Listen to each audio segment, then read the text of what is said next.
Insurance company of India limited, संपन्न भारत की पहचान, बीमित फसल, खुशहाल किसान।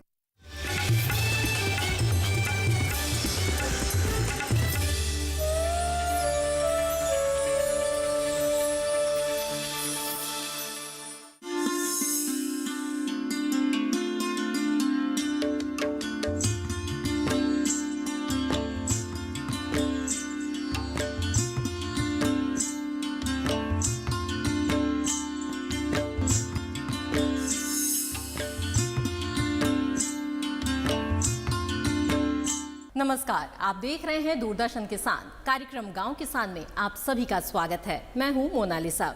इस कार्यक्रम में हम अलग अलग सेगमेंट के माध्यम से कृषि और पशुपालन से जुड़ी हुई अलग अलग जानकारियां आपके लिए लेकर आते हैं। इस कार्यक्रम में आज हम जहां खेती किसानी में बात करेंगे अंतर्राष्ट्रीय पोषक अनाज वर्ष की, तो वहीं हमारा पशुधन में जानेंगे ऊंट पालन के बारे में। साथ ही कामयाब किसान में मिलेंगे राजस्थान के एक प्रगतिशील किसान कान सिंह निर्वाण से। तो आइए शुरू करते हैं आज का ये कार्यक्रम।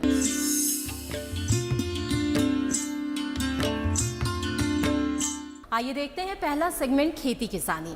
लंबे समय से दरकिनार मोटे अनाज को सफलता की राह में लाने के प्रयास किए जा रहे हैं, क्योंकि मोटे अनाजों से ही कुपोषण की समस्या से निजात मिल सकेगी।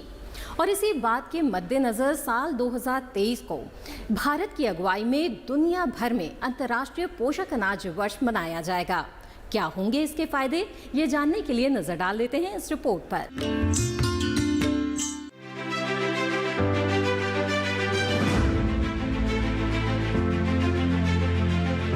कुपोषण की समस्या से निपटने और मोटे अनाजों को प्रोत्साहन देने के लिए सरकार पहले से कई योजनाएं चला रही है, लेकिन अंतर्राष्ट्रीय पोषक अनाज वर्ष मनाने से किसानों को भी लाभ मिल सकेगा। साथ ही केंद्रीय मंत्री श्री तोमर ने बताया कि इसके माध्यम से खाद्य सुरक्षा व पोषण के लिए पोषक अनाज के योगदान के बारे में जागरूकता बढ़ाना उद्देश्य है। खान पान व स्वास्थ्य की बदलती स्थितियों के बीच पोषक अनाज का और अधिक महत्व है, जो वर्षों पहले व्यापक उपयोग होता रहा। एशिया में सिर्फ भारत में 80% मिलेट्स उत्पादित किया जा रहा है। पोषक अनाज जलवायु प्रतिरोधक क्षमता वाली फसलें हैं, जो 131 देशों में उगाई जाती है। ये भोजन के लिए उगाई जाने वाली अनाज की पहली फसल है, जिसके सिंधु सभ्यता में पाए गए सबसे पहले प्रमाण 3000 ईसा पूर्व के हैं। एशिया और अफ्रीका में लगभग 59 करोड़ लोगों के लिए ये पारंपरिक भोजन है। इसमें बाजरा, ज्वार, रागी या मंडुआ, कांगनी, कोदू, कुटकी, चीना, सावा, brown top millet, teff millet, fonio millet शामिल है।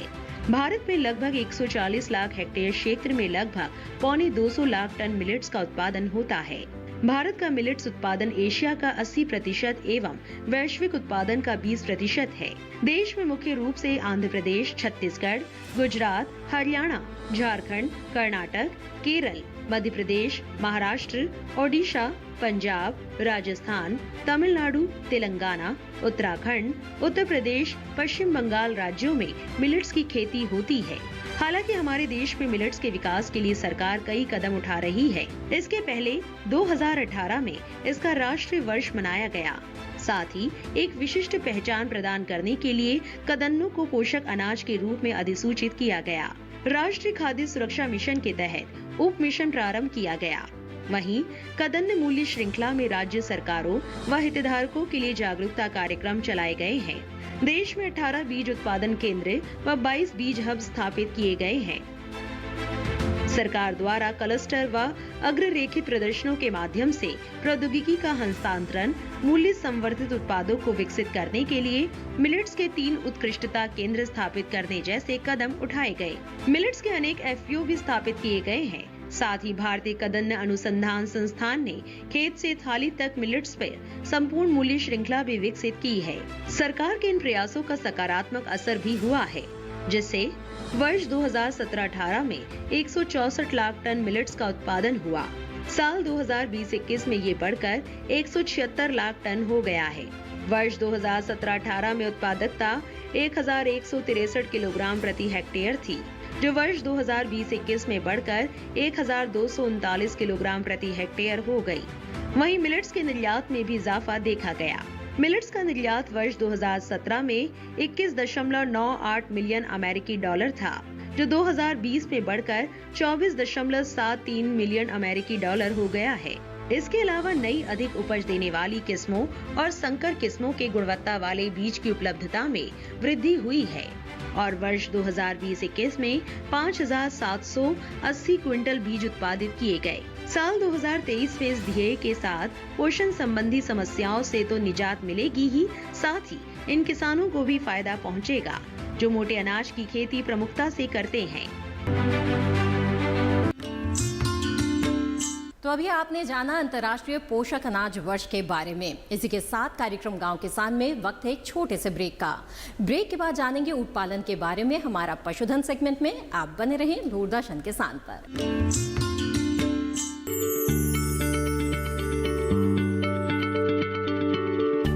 क्या आप किसी बीमारी से परेशान हैं? चाहते हैं डॉक्टर की सलाह? तो हम हैं आपके साथ, बताएंगे आपको जीने की राह। समस्याएं आपकी, समाधान देश के मशहूर विशेषज्ञों के। घर बैठे बात करें देश के जाने माने डॉक्टरों से। हमारे लाइव प्रोग्राम स्वस्थ किसान में हर शनिवार शाम 6 बजे से 7 बजे तक। खुशहाल होंगे खेत, पशु रहेंगे स्वस्थ, सरकारी स्कीम का होगा लाभ, जब एक्सपर्ट्स का मिलेगा साथ, आपके सवाल विशेषज्ञों के जवाब, सिर्फ एक फोन कॉल की दूरी पर। देखिए किसानों का अपना प्रोग्राम हेलो किसान, सोमवार से शुक्रवार शाम 6 बजे से सिर्फ दूरदर्शन किसान पर। ब्रेक के बाद आप सभी का फिर से स्वागत है कार्यक्रम गांव किसान में। आइए देखते हैं हमारा अगला सेगमेंट, हमारा पशुधन, जिसमें आज हम बात करने जा रहे हैं ऊंट पालन के बारे में। जी हाँ, ऊंट हमेशा से मनोरंजन और कठिन राह का साथ ही रहा है, लेकिन ऊंटों के लिए जाने जाने वाला राजस्थान अब इनकी कम संख्या का साक्षी बनता जा रहा है। ऐसे में पशुपालकों और सरकार को इस दिशा में ठोस कदम उठाने चाहिए। पशुपालकों को ऊंट पालन से कैसे ज्यादा मुनाफा हो सकता है, आइए आपको दिखाते हैं इस रिपोर्ट के जरिए।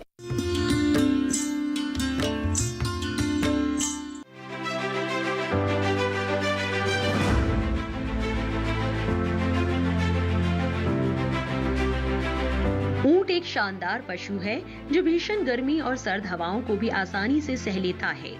राजस्थान में ऊंट का इस्तेमाल कृषि, सिंचाई करने के साथ साथ माल ढोने, निर्माण, मनोरंजन, सवारी व सफारी में भी किया जाता है। ऊंट को रेगिस्तान का जहाज भी कहा जाता है। जिस तरह से अन्य राज्यों में लोग भैंसों और गायों को पालते हैं, उसी तरह से ही राजस्थान में ऊंट को पाला जाता है। वहीं से मिलने वाला दूध सेहत के लिए बेहद फायदेमंद होता है। इसीलिए अब ऊंट देश के अन्य हिस्सों में भी देखा जा सकता है। आइए जानते हैं ऊंट पालन से जुड़ी ज्यादा जानकारी। इनकी सादगी ही इनका पालन सरल बनाती है। इसके बाद भी ऊंटों की संख्या में कमी देखी जा रही है। आंकड़े बताते हैं कि 2012 में की गई गणना के अनुसार भारत में इनकी तादाद 4 लाख के करीब थी, जो घटकर 2019 में सिर्फ 2.5 लाख रह गई है। राजस्थान में इनकी संख्या ज्यादा होती है, लेकिन यहाँ भी इनकी संख्या 3,26,000 से घटकर अब 2,13,000 रह गई है। जबकि हमारे यहाँ ऊंटों की नई नस्लें पाई जाती हैं। इसके बाद भी देश भर में इनकी तादाद कम होती जा रही है। इसलिए सरकार योजनाएं चलाकर इनके संरक्षण और संख्या में इजाफा करने के लिए कई योजनाएं चला रही है, जिनका लाभ लेकर ऊंट पालन को आसान किया जा सकता है। ऊंट की नस्लें: नाचना ऊंट जैसलमेर, फलौदी ऊंट जोधपुर, बीकानेरी ऊंट पूरे राजस्थान में। इसके अलावा अलवरी, कच्छी और सिंधी नस्लें। राज्य सरकार ऊंट पालकों को जागरूक कर रही है। राष्ट्रीय ऊंट अनुसंधान केंद्र बीकानेर के तहत ऊंटों के प्रजनन को आगे बढ़ाने के लिए कई योजनाएं बनाई जा रही है। साथ ही ऊंट के दूध से बनने वाले उत्पादों को बढ़ावा देने के लिए वित्तीय सहायता भी कर रही है। सामान्य तौर पर ऊंट का दूध 400 से 500 रुपए लीटर बेचा जा सकता है। दूध से बने उत्पादों से भरपूर मुनाफा कमाया जा सकता है। ऊंट के गोबर से जैविक खाद बनाई जा सकती है, जबकि इनके खान पान पर कुछ खास व्यय नहीं करना पड़ता। ऊँटों को कुल मिश्रित राशन का 50% मूंगफली चारा और ग्वार भूसा दिया जाना चाहिए। स्थानीय घास लाना के बीज से प्रोटीन की पूर्ति की जा सकती है। इसके अलावा मक्का, जई, बाजरा, जौ, बिनौला, गेहूं का चौकर और नमक भी देना चाहिए। गाभिन ऊँटों की अंतिम तिमाही में खुराक में 9.5% रुक्ष प्रोटीन और 50% मिश्रित आहार देना चाहिए। इसके अलावा प्रतिदिन 20 से 40 लीटर साफ पानी देना चाहिए। साथ ही रोगों से बचाव के लिए समय समय पर पशु चिकित्सक से सलाह लेते रहना चाहिए। इस तरह कुछ बातों का ध्यान रखकर ऊँट से मुनाफा भी बढ़ाया जा सकता है और इनकी कम होती संख्या पर भी काबू पाया जा सकता है।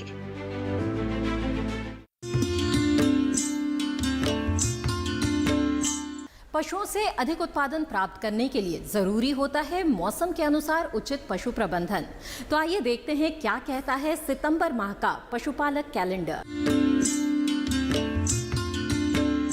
पशुपालक कैलेंडर। सितंबर माह में ध्यान देने योग्य बातें। सितंबर माह में पशुओं को दिन के समय धूप से बचाने की समुचित व्यवस्था करें। पशुओं को रात के समय ठंड से बचाने के लिए छप्पर इत्यादि के नीचे बांध कर रखें। चारागाह व बाड़े की साफ सफाई का विशेष ध्यान रखें। फर्श चूने के घोल का छिड़काव करें। बाड़े के आसपास गंदा पानी एवं गंदगी एकत्रित ना होने दें। परजीवी नाशक दवा या घोल अवश्य पिलाएं। परजीवी नाशक दवा को हर बार बदल बदल कर उपयोग में लाएं। नजदीकी पशु चिकित्सालय में जाकर गोबर की जांच अवश्य कराएं। मेमनों को इंटेरोटॉक्सिमिया रोग का टीका लगवाएं। कोलिबेसिलोसिस, साल्मोनेलोसिस, कवक फफूंदी, गलघोटू एचएस और लंगड़ी बुखार यानी बीक्यू के टीके पशु में अवश्य लगवा लें। रोग होने पर पशु चिकित्सक से तुरंत संपर्क करें। पशुओं में हरे चारे के अधिक सेवन से संबंधित समस्याओं से बचने के लिए पशुओं को बार बार खुले में चरने के लिए ना भेजें। हरे चारे के अधिक सेवन से पशुओं में दस्त की समस्या हो सकती है। संक्रमण से बचाव के लिए हरे चारे या ड्रेन के साथ लवण मिश्रण दें। हरे चारे के साथ सूखे चारे को मिलाकर खिलाएं।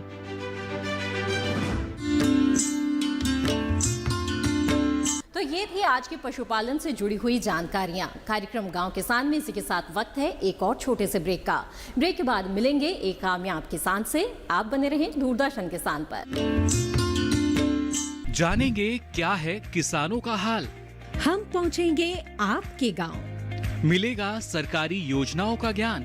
जब लगेगी चौपाल, देखिए चौपाल चर्चा सोमवार से शुक्रवार सुबह 9 बजे सिर्फ दूरदर्शन किसान पर।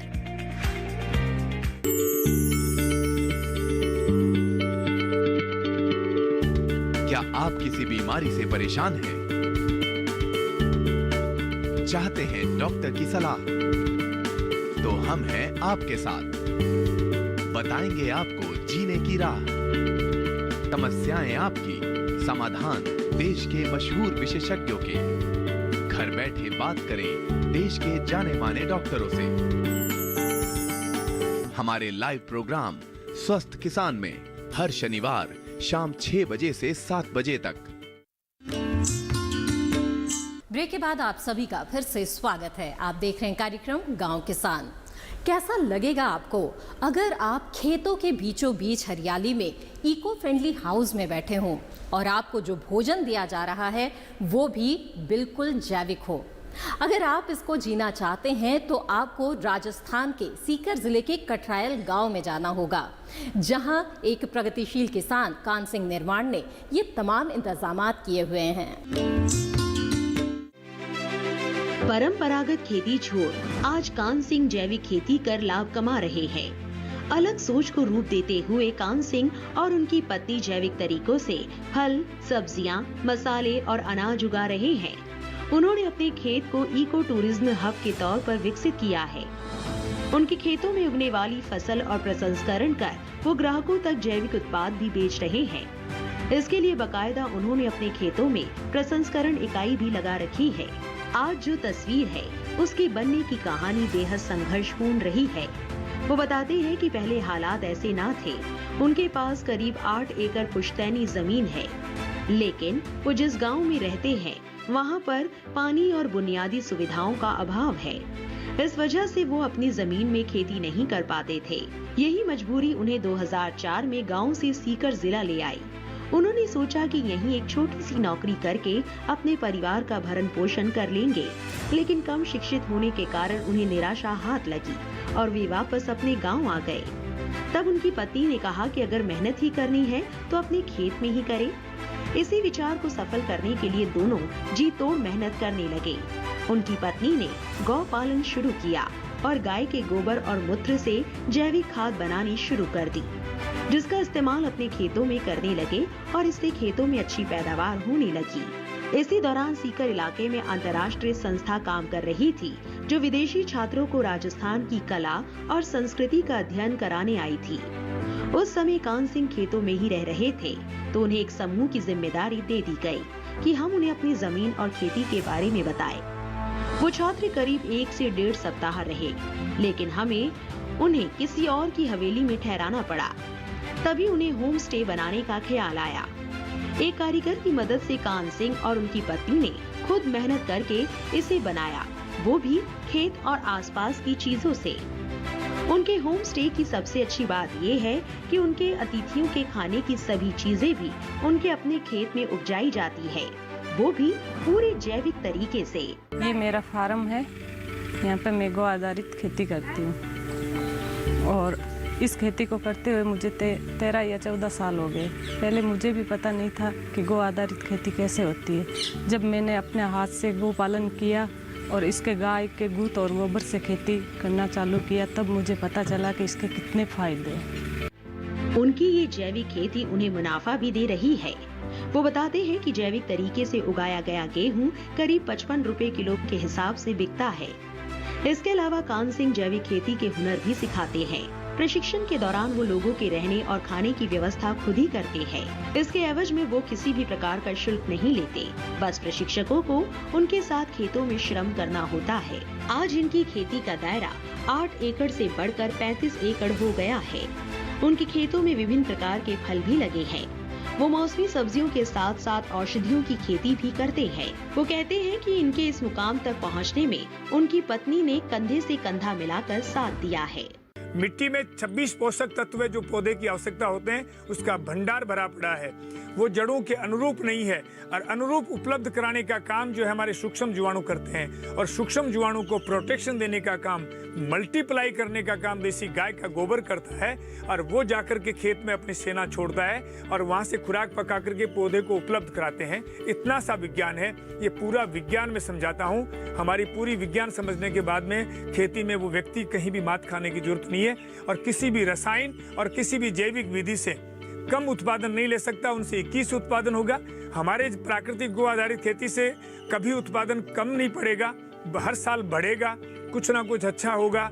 उनकी तरह धरती बांझ नहीं होगी, धरती जो है वो महान होगी, आपको आशीष देगी, एक भी जीव की हत्या नहीं होगी। मैंने यहाँ चंदन लगा दिए। मैंने यहाँ जो है आंवला, अनार और नींबू के बहुत सारे पेड़ लगाए हैं। बील है और लेशवा है और केला है, अनार है और संतरा है, मौसमी है। इस तरह के करीब जो है 25 प्रजाति के पेड़ टोटल मेरे यहाँ लगा रखे। सहजन हमने बहुत शानदार तरीके से लगा रखी है। और ये सब के सब पेड़ जो हैं वो अब फल देने लग गए हमें और 25 तरह के फल हमें बाजार से नहीं लाने पड़ेंगे। मेरा ये मानना है कि प्रत्येक किसान के खेत में 10वें हिस्से में जंगल होना चाहिए। मेरे पास में 13 देशों से और भारत के हर प्रांत से लोग गो आधारित प्राकृतिक खेती सीखने, देखने और समझने के लिए आते हैं। मेरे पास में जितने विद्यार्थी सीखने आते हैं उनसे मैं 25 पैसे भी किसी तरह का कोई भी जो है उनसे नहीं लेता हूँ। खाना पीना रहना सब चीजें मैं उनको फ्री उपलब्ध कराता हूँ। इंसान अगर निश्चय कर ले तो विपरीत हालात में भी सफलता के फूल खिला सकता है, जैसे कान सिंह जी ने किया। ये था आज का गांव किसान कार्यक्रम। इस कार्यक्रम में जो जानकारियां दी गई है, अगर आपको वो पसंद आई और दोबारा आप ये कार्यक्रम देखना चाहते हैं तो टीवी स्क्रीन पे दिए जा रहे QR कोड को स्कैन करके दूरदर्शन किसान के YouTube चैनल पर आप ये कार्यक्रम दोबारा देख सकते हैं। कार्यक्रम गांव किसान की आज की कड़ी में बस इतना ही। फिर हाजिर होंगे लेकर कुछ और खास जानकारियां। तब तक के लिए दीजिए इजाजत। आप बने रहें दूरदर्शन किसान पर। नमस्कार।